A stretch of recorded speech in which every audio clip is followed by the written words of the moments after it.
Well, guys, here we are at the Armory, and today is the final part to our three-part series, and today's video topic is going to be about the backpack. So, stick around, and I hope there's a few things that you can learn from my backpack setup and what we're going to show you, and hopefully you'll get some really good information from all these three videos. Thank you for watching, and I hope you enjoy.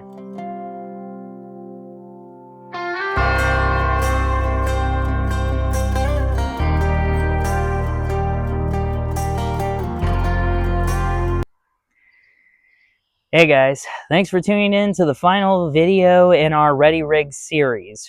So today's video is going to be probably the longest video because I'm actually going to go ahead and I'm going to tear out a lot of the stuff that's in here. So just be prepared for a little bit more of a lengthy video. So let's get right into it, shall we? So this is my backpack system that I've went ahead and created for my just Ready Rig system.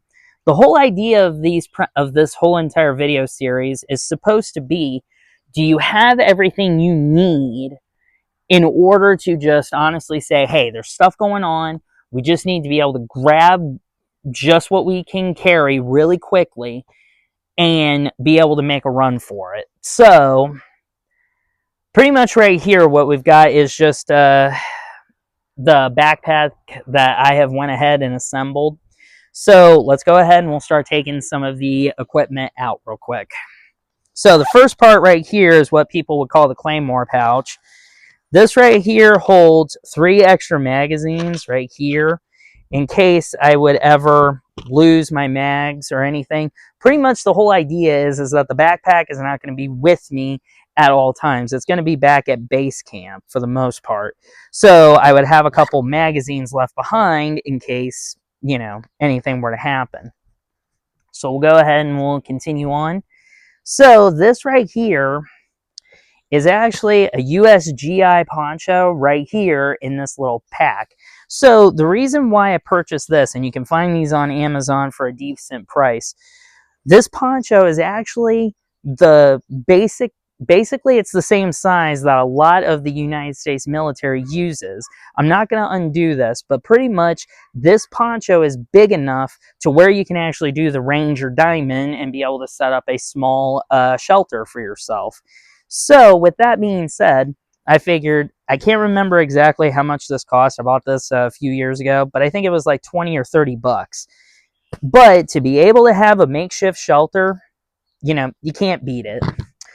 So we'll go ahead and continue on here real quick. Now, keep in mind, a lot of the stuff that I have in here is the stuff that I need in order to switch into in case we ever get into a, oh crap, you know, situation, you know, SHFT has started.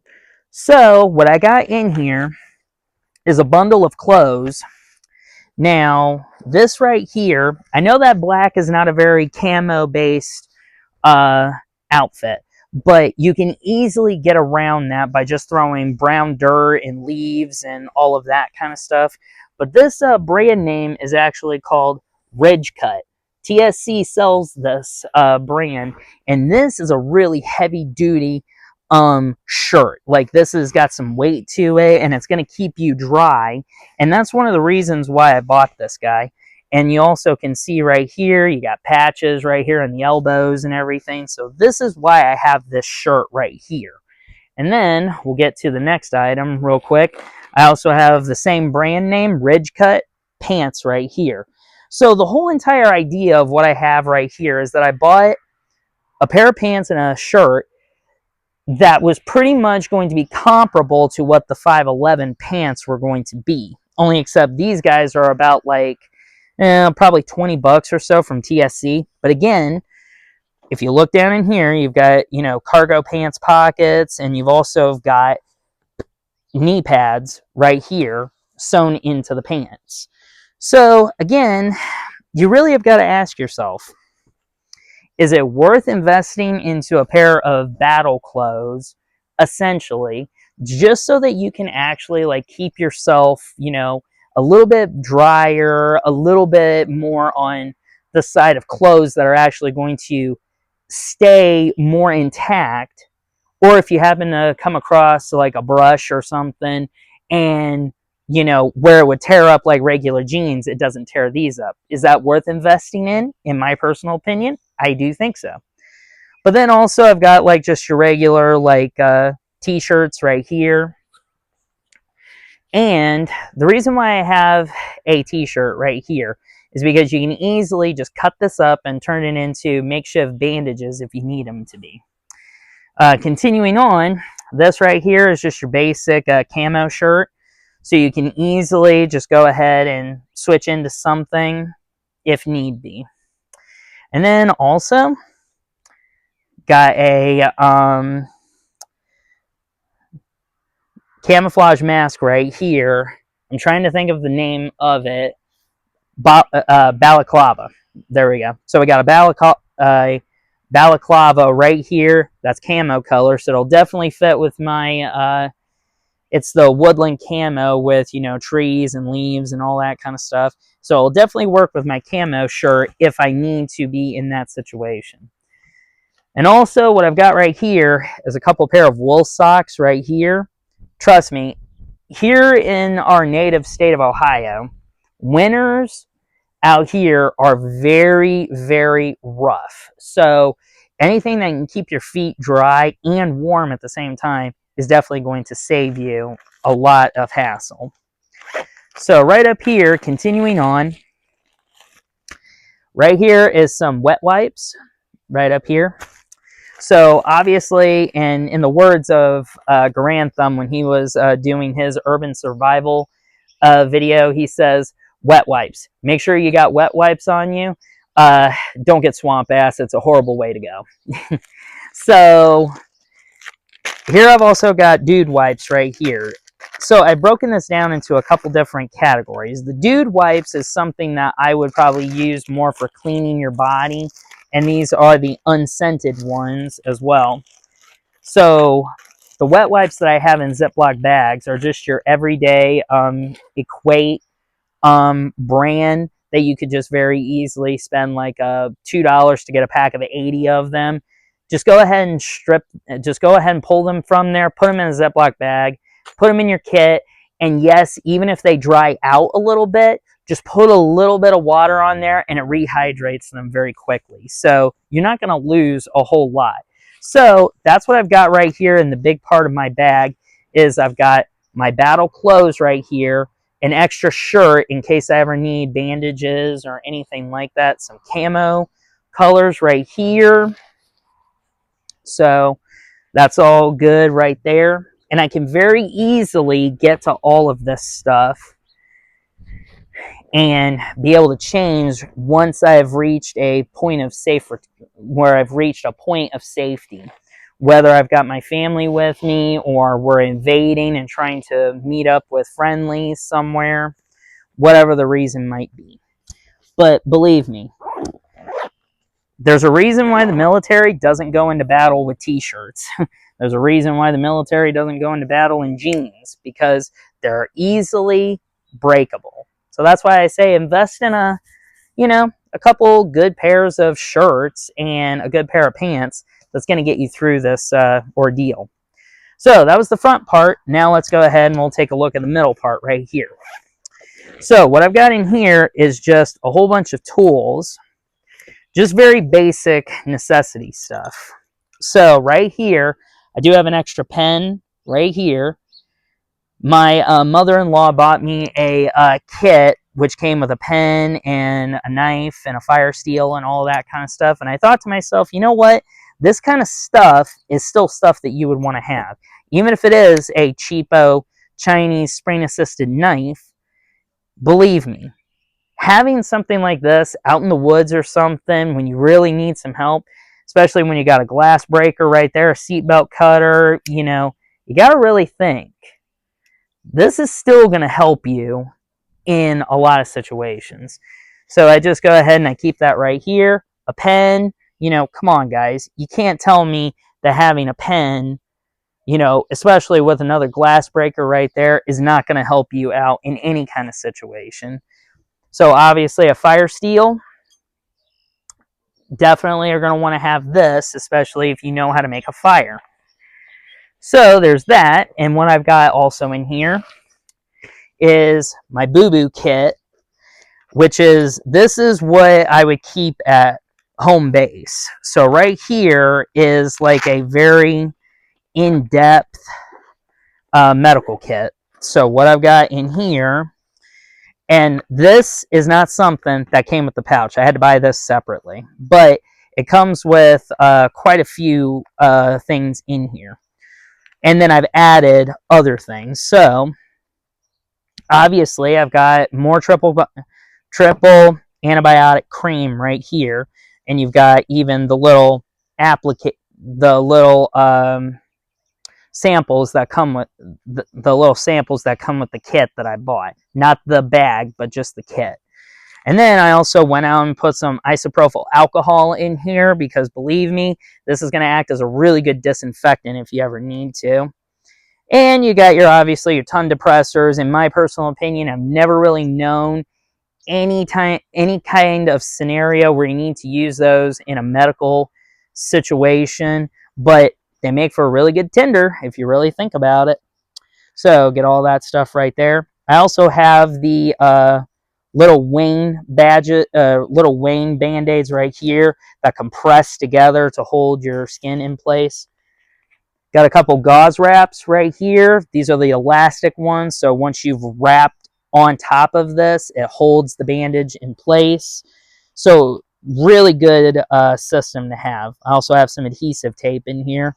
And then you've got, you know, just your basic sterile bandages right here, the little gauze pads. Got a roll of gauze right here. Then also in this little pouch right here, I just have some antiseptic wipes kind of thing. And then there's your gloves right in here that come with the kit. And then these little ones are meant for your fingers. So believe me when I tell you, these guys will actually come in good in handy. When you actually need to patch up a finger, you know, you go buy a stick, you pick something up or anything like that, you got a pretty decent cut, put a Band-Aid on that real quick, and then put one of these little finger gloves on. It's going to keep your finger much better.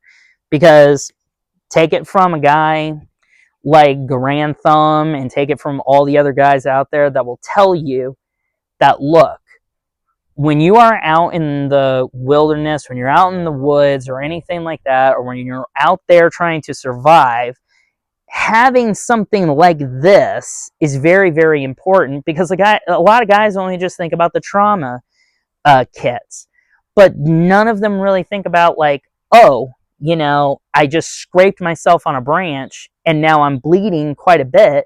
Even a lot of people would say, look, it's very easy to get infections and then get in a really bad situation. So believe me when I say, have a boo-boo kit is what I'm trying to get at.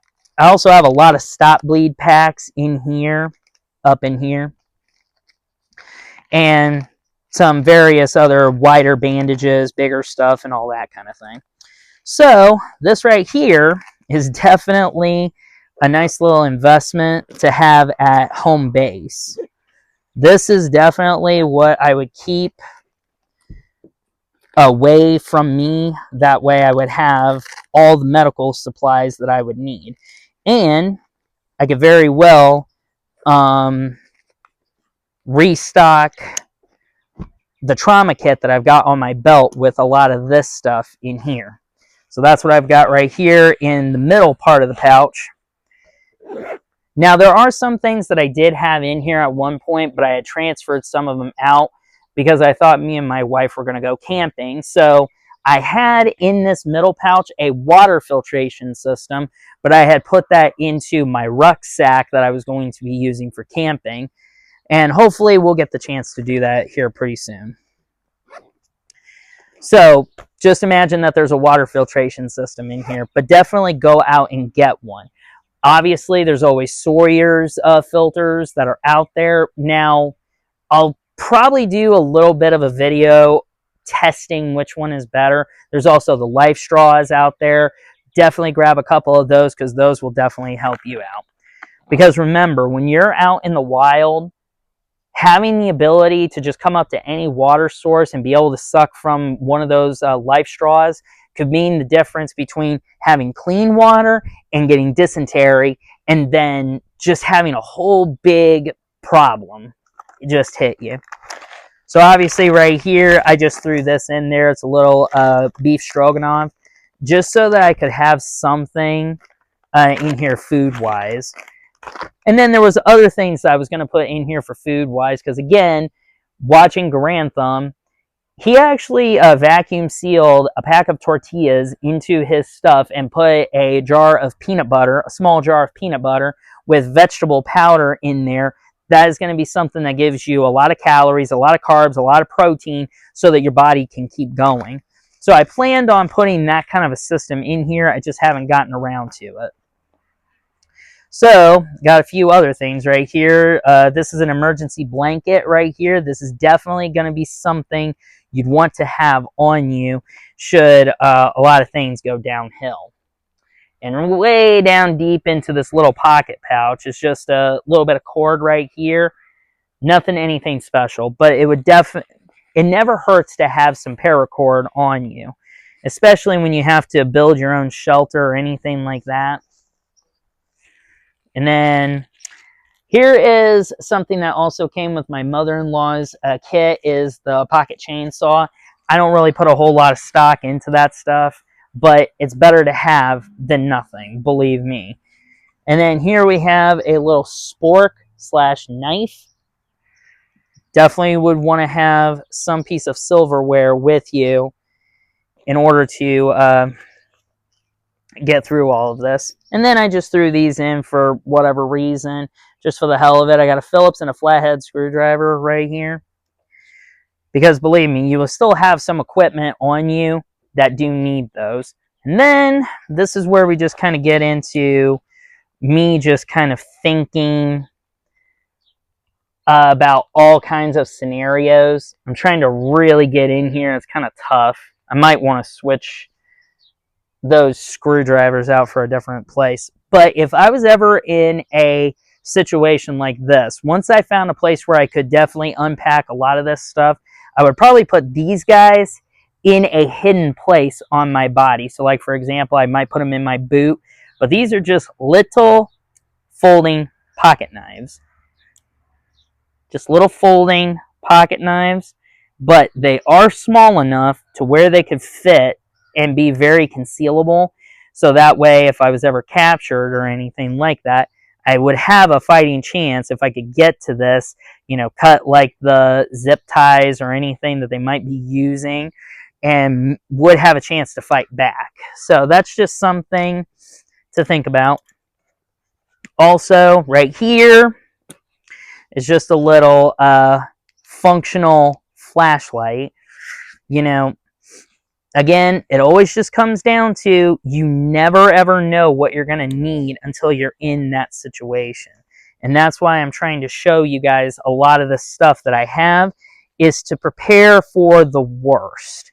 So, yes, you may very well need a flashlight, and guess what? You don't have one. But I've got a flashlight on my rifle, and I got a flat handheld flashlight in my pack right here. So go ahead and we'll put my food back in here real quick. Now, again, guys, I am not any kind of professional, you know, survivalist or anything like that. But I try and think of all possibilities of what can happen and what will happen. But I would definitely say with everything that I've got right here, and with a little bit of food and everything else, I would definitely say that I could probably last a pretty good long while with this pack for, I would say, at least bare minimum 48 hours. Maybe a few more days added on top of that if I needed to. It just all depends on who is with me, if I'm by myself or if I'm alone or anything like that. There's just a lot of things that a lot of people have to also take into account. I also almost forgot this guy right over here. This is actually a really awesome knife right here. And again, I keep it on my backpack because I don't need to be carrying so much stuff on my body that, obviously it'll weigh me down and it'll make it very hard to move around. But this is actually a really good knife. This is the Gerber Prodigy knife, or at least the closest thing would be called the Prodigy knife. It's just a really good, solid, fixed blade knife that really feels great in the hand. This thing is definitely, I would believe, a good chopper. And also, I think this would be a pretty good thing for splitting wood and creating feather sticks that you could definitely get by pretty good. But I think they've discontinued this knife. I bought it from Walmart back in the day. But this particular one, I think, no longer exists. But I could be wrong. But I would have to do a little bit of backtracking just to make sure. But it does have a large belt loop, so I could wear it on my belt if I needed to. But it also comes with a MOLLE strap system, so I can just keep it integrated to my backpack. But again, I'm already probably lugging around, I don't know, with everything that I've got right here, probably a good like 30 or 40 pounds worth of gear right here. And then, not to mention my ready rig and my belt, I probably have got like a good, I would definitely say I've got probably a good, maybe 50 pounds of weight on me. So I try very hard not to weigh myself down too much. So other than that, I hope you guys enjoyed this little video series right here. And I hope it helped you guys out in determining what you want to do or anything like that. By the way, the backpack, again, this did come from Amazon. Now, again, you guys can laugh at me. I don't really care. Because remember, the mindset of when I bought this stuff was during the Black Lives Matter riots. And yes, they were riots. During the beginning of COVID, everything was just so unpredictable. And the other thing of it is just that if you don't have the stuff right away, very easily could be a very bad situation for you. So what would you rather do? And this is the question that I would pose to a lot of people. Would you rather go out and spend, $100, maybe $150 to get just one piece of equipment that I have laid out right here? Or would you go out and spend $150 to at least bare minimum get the backpack? You would have to still stock it. This is true. But to get the backpack and at least the belt, you could very easily find a very cheapo holster out there from Walmart, from, any of your sporting retailers or anything like that. But you can easily find a cheap universal holster to hold a firearm. You got to really ask those questions, because some of us who have families who don't have hundreds of dollars just laying around that they can easily just go out and buy whatever they want, some of that stuff does take time. For me to save up quite a bit of money, it does take time. But again, that's the case for everybody. But there are some people who, make thousands of dollars every single week, and then they have a little bit more money to spend. But that's why you've got to ask the question. I am trying to get people who may not have a lot of money to let them know, look, guys, you don't have to spend hundreds and hundreds of dollars to at least have a system ready for you, okay? I am trying to say that there's a brighter side to this.